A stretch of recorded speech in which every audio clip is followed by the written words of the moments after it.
Hey YouTube, what's going on? Chris here. I want to bring you all an update of Bitcoin. Right now we're going to be looking at Bitcoin on the 4-hour chart. We're stepping back. We're at $7,200 right now.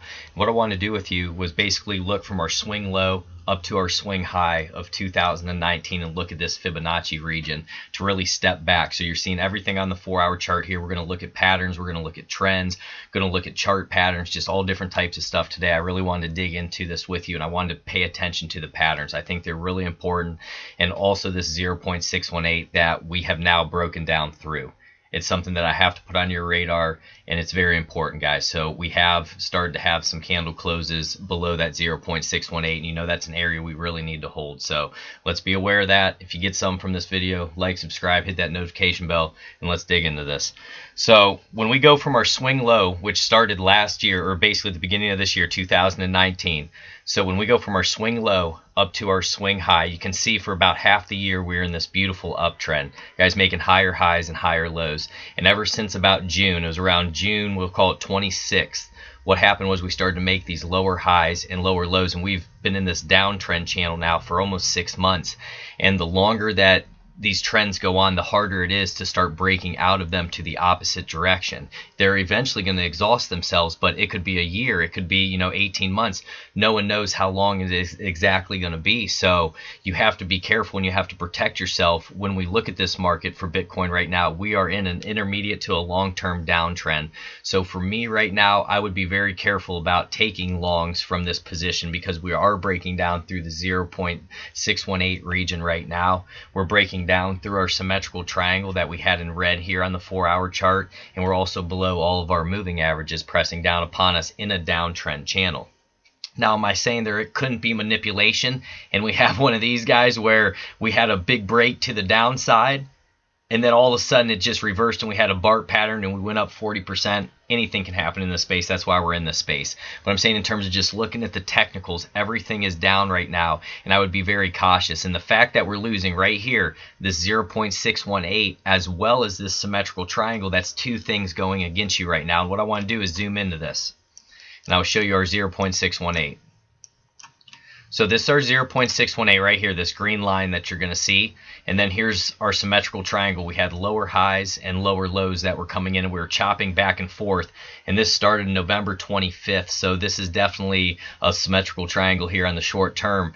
And what happened was yesterday we had a long leg doji. We were fighting back and forth over that trend line. And there really wasn't a huge decision. We lost it a little bit here. And now what's happening is we're back testing the bottom of this trend line. We're going to see if we can get back up in that symmetrical triangle and keep working, or if we're going to see rejection off that and start having moves to the downside, where we'd be looking at around that $6,600 region at the bottom of this inverse head and shoulders pattern here. That should have been our bottom, guys. A lot of times when you see a real sharp inverted head and shoulders pattern like that on big volume right there for the left shoulder, everything, that should be a bottoming pattern. But what happened is we just started consolidating and moving sideways as opposed to continuously having this move up. Do you see how we bounced out of here? We came up, then we set a higher low, higher high, higher low, higher high, and then we just started moving sideways right now. So we haven't completely given it up, we're just consolidating. But the fact that we're losing the symmetrical triangle, we lost the 0.618, we're in a downtrend right now, our moving averages are pressing down upon us.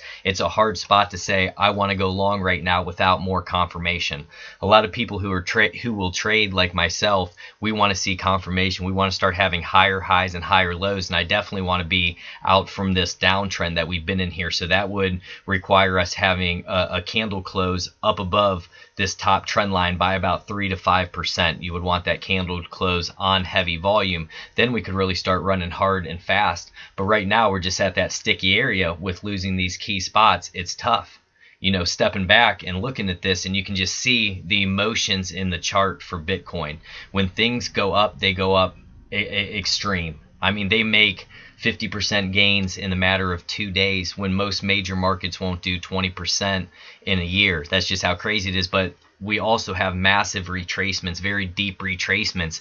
And that's why if we do lose completely this 0.618 for good here, guys, the next stop we could look at is probably around this $5,500 region, 55.65, which is going to be the 0.786. And that's also going to correlate right here before we had that breakout. You can see that top area when we were around that 5,500, and then we had a parabolic move from around that 5,500 up to about $8,400 right there. So that's how fast things can move, and you have to be ready for it, but you have to watch the volume, and the volume right now is very low. So whenever the market maker does step in, this next move is going to be very violent, and we just have to be prepared for it and be ready for it. I'm currently out of the market right now, just really looking for a good spot to long when I feel as though I have confirmation. And I also don't want to be shorting in this area right now because we've been in a long downtrend, guys, and our RSI, let's just take a look at this on the 1-day chart. So our RSI on the 1-day is around 38 right now. For me, I just wouldn't want to be shorting either, and that's why I'm just sitting out right now. I don't want to be going short. I don't feel comfortable going long unless I used a very tight stop loss. So for me, the best thing is just stepping back, examining the market, taking all the emotions out of it so that I can really give you guys the best analysis and make people think. Like I said, I'm not going to tell you when to put money in, but if I can help save people some money, and someone may have put in money at $70 in Dash Cash when now it's $50 and you could have got it for a better price. That's the type of stuff that I want to do, is help people think about the market in a different way and really protect your money. The market has to earn your money, because when you're in the market, then you're in, basically the market's controlling you. So that's why when you're sitting back in cash, you can determine when you want to jump in, but you put your money in there and you don't use a stop loss, then you're subject to the market and whatever it does. And in this market, things can get extreme to both ends. But this is what I'm looking at here, guys. Just really watch this 0.618 region around 7,347. And I'm going to leave my Robinhood link down low if you guys want to do some stock trading. I'm really into stock trading as well, and that can help you because you can trade without all the commissions, everything. So I'll leave that down there for the people who are still watching this video. But I appreciate y'all, guys. You've been awesome, and I'll do the best I can to get back to the comments today or tomorrow, and we'll keep moving. But just be patient in this market. That's the best thing that I can tell you. God bless. Be safe.